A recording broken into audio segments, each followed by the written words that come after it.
So what's up sa mga kahombre ko dyan? Makagago ba man na naman nga pala to? At syempre mga kahombre ko, alam nyo na kung tungkol saan to, no? Una sa lahat, nakikidalamhati ako sa mga Baby Bra Warriors, Katniel fans. Tangina, alam ko sobrang grabe, puyat na puyat kayo, talagang iniyakan nyo to. At sa mga lalaking acting tough pero Katniel fan din pala tulad ko. Sobrang nakakalungkot na gabi mga kahombre ko kasi sobrang grabe. Napakalala nung bombang ibinagsak ni Catherine. Sobrang nakakalungkot, no? Tangina, isipin nyo mga kahombre ko, 11 years. Kung iisipin nyo, more than half ng edad nung gitarista yon, mga kahombre ko. Sumobra po sa baba ang standard ni Daniel Padilla. To think na nasa langit na siya, tas mas pinili niya pa, hindi lang lupa mga kahombre ko ha, impyerno, puki ng ina talaga. Parang kama at banig. Ganun. Well, kama at lupa. Grabe, man. What are you doing? Hindi lahat napanood na yung kumalat na screenshot. Diba? Hindi nyo alam lahat yon. Kung saan nag-uusap ang mga dikit na kaibigan ni Catherine. Grabe mga boss. Si Gillian Vicencio pala or si Tox doon sa Too Good To Be True nila na series, yung tomboy na bata mga kahombre ko kung naalala nyo sa series na yon, di ba? Katniel fans, alam nyo na yan. Tinotoo po niya yung kanyang role doon mga kahombre ko. May crush pala talaga siya kay Daniel. Kaso lang tinuluyan ni Daniel at ayon syempre sa mga screenshot na yon ay may mga nangyari daw sa dalawa. May nangyari sa kanila, alam nyo na, hindi ko na kayo para ikwento kung anong ibig sabihin nung nangyari, di ba? Ikinwento daw nitong si Tox kay Sue Ramirez na maliit daw ang titi ni Daniel. Ngayon, mga kahombre ko, si Sue naman, ikinwento daw kay Sofia Andres na maliit ang titi ni Daniel. At nakarating ngayon ito, mga boss, ayon, syempre, doon sa mga screenshot na kumakalat, no? Kay Kat. Nakakaawa pero ang sumayang daw talaga ng 11 years ay hindi siya kundi si Daniel talaga, mga kahombre ko. Ngayon, grabe, ganito pala talagang mundo nila sa showbiz, no? Sa mundo kasi ng mga influencers, medyo iba eh. Dito kasi sa influencers, mas prangkahan, mas hayupan, mas kupalan kasi wala namang humahawak sa aming managers. So actually, mas okay yung buhay namin kasi mas free kami to do whatever we want. Tas mas malaki rin ang kita namin kaya sa mga artista na yan. Real talk, facts. Ngayon, isa pa, sa nakita ko sa mundo pala nila ganyan, ano, parang yabangan sila kung sinong nakakantot nila, sinong nadadali nila. Kasi even si gitarista, ganyan din eh. Ganyan din ang nangyari, di ba? Kaya kumalat din yung issue dahil din dyan. Kasi ikinuwento daw niya na kung may nangyari sa kanila ni Daniel. And which nakarating din yun kay Catherine, di ba? Grabe, nakakalungkot yung realidad na to, mga kahombre ko. Pero syempre, Padilla isa Padilla, wala tayong magagawa dyan. Alam ng lahat yon, man.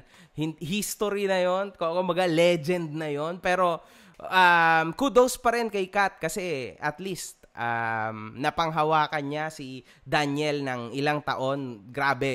Grabe, believe kami sa'yo, superwoman ka dahil sure ako na marami ka ng tiniis. Hindi lang yan. Kaya talagang bumitaw ka na, hindi mo na talaga kaya.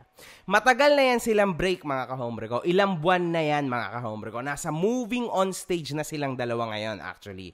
Bago pa yung kagabi na yon. So, sa totoo lang, yung binabash ngayon na si Gitarista Girl ay naikama yan. Siyempre, naikama ni Daniel after ng breakup nila, mga kahombre ko. So, panakip butas style lang siya talaga. Usually, di ba, kumakalat na sa social media na si Daniel ang hinihingan ng comfort ni Guitar Girl, di ba? So, automatic yun na may balik yun. Siya naman ang hiningan ng tanggal init ng katawan ni Daniel. Tag-ina talaga. Grabe. If you think about it, grabe, no? Ang dumi talaga ng laro, ang dumi talaga ng mundo nila. Real talk yan, man. Ayan yung mga iniiwas, ayan yung mga hindi maganda. Kasi, ayan yung kumbaga, Akala mo okay talaga, ang ayos ng itsura, ayos ng ano, tas mamaya pala sa likod, ganyan na pala yung kaganapan. Kaya hindi ko pa rin talaga ipagpapalit yung pagiging influencer kasi end of the day, yung mga influencer, what you see is what you get. Gets mo yun? Kung nakasando ako ngayon, okay lang. Kung nakahubad ako ngayon, okay lang. That's me. 'Di ba? Kung nagmumura ako ngayon, okay lang. That's me. Hindi yung itinatago ko yung sarili, yung tunay na ako sa likod ng camera kasi kailangan humarap ako as a good, nice person sa TV. Yun yung mahirap din na part. In fact, nasabi din ni Kat yun na ipinangako niya na hindi niya hahayaan na mawala yung tunay na siya dahil lang sa kanyang pagiging artista. Kudos talaga. Lupit talaga ni Kat, mga ka-hombre ko. Legit. Even sila sa Soberano, mapapansin nyo. Tinan nyo, wala na siya sa ABS kasi hindi niya nakaya, man. Hindi niya na makaya yung pressure on being sa show business kasi masyado silang sakal dyan. Real talk yan. Real talk talaga. Grabe yan. Sa nakikita ko, mga ka-hombre ko, bilang ang tagal ko na sa social media, more than half of my life. At dahil tayo ay nagchichismisan lang dito, para sa akin si Daniel talagang mali dito. Wala akong makita or di ko makita na kaya ng isang cat na gaguhin or lokohin si Daniel. Bata pa sila, mga ka-hombre ko, so napakadami pa nilang oras to change things sa paraan nila.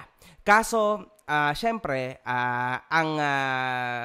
sa tingin ko, ang tunay na nakakaawa dito definitely ay si Kat. Siya talaga ang nagdala nito ng matagal na panahon. Isipin nyo, tinago niya, nagpasensya siya, nagbigay siya ng basta sobrang tinding pasensya, sobrang tinding pangunawa, sobrang matured niya.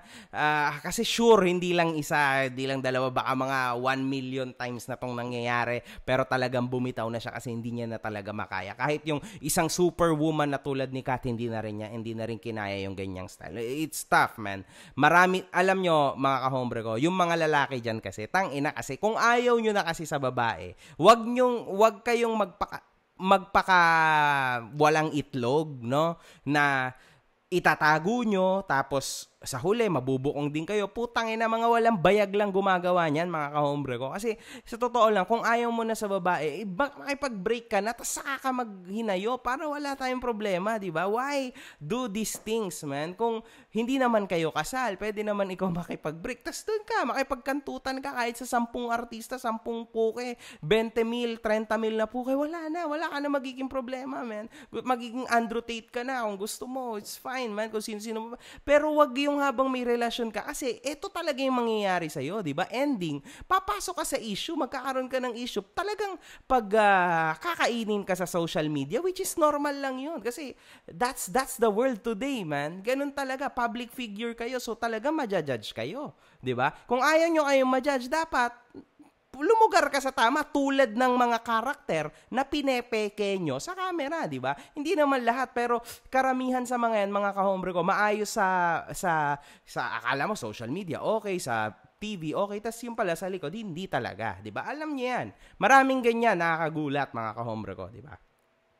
Ngayon, isa pa, career-wise, madami pang kayang ibigay si Kat. Kitang-kita naman natin na kaya niya, nag-i-stand siya kahit wala si Daniel, di ba? Kaso si Daniel, baka mag-politics na lang yan. Mark my words, ha? Baka mag-politics na lang yan. Wala eh. Parang for now, napakahirap na niya makabangon from this sa showbiz. For sure yan. Tandaan nyo, it takes 2 to tango. So kung mali si gitarista, mali din si Daniel. So, dapat talaga parehas yan silang pinagmumura, hindi lang isa, mga ka-hombre. Kung nakikita ko kasi puta, pinagmumura si Andrea Brillantes, kasama na ako sa pambabash sa kanya, syempre, sa kanyang social media accounts. Napaka-unfair naman nun, tangina. At isa pa, nakita nyo naman, nag-out of country si Daniel, di ba? Papuntang Spain. Tangina. Ayun, nagkagitarahan sila sa Spain. Parehas sila ng spot na pinagpicturean, iniba-iba lang ni gitarista ang kanyang pwesto sa frame. Pero iisa lang talaga. Pero again, nangyari yan, nagkagamitan sila ni gitarista girl nung break na sila. So, syempre, again, wala namang anak si ang Katniel, hindi man sila kasal. So, Hindi ko rin alam kung ano kaya yung pwedeng maging kasalanan ni gitarista dito. Pero, ewan ko, man. Siguro, dahil syempre, nasa showbiz sila, dahil sikat sila, dahil wala tayong mapag-usapan, wala tayong mapag-chismisan, eto na lang, di ba? So, yun lang. Yan ang totoo. Reality yan, mga kahombre ko. So, yun lang. One love. Good fucking vibes. Yan ang totoo.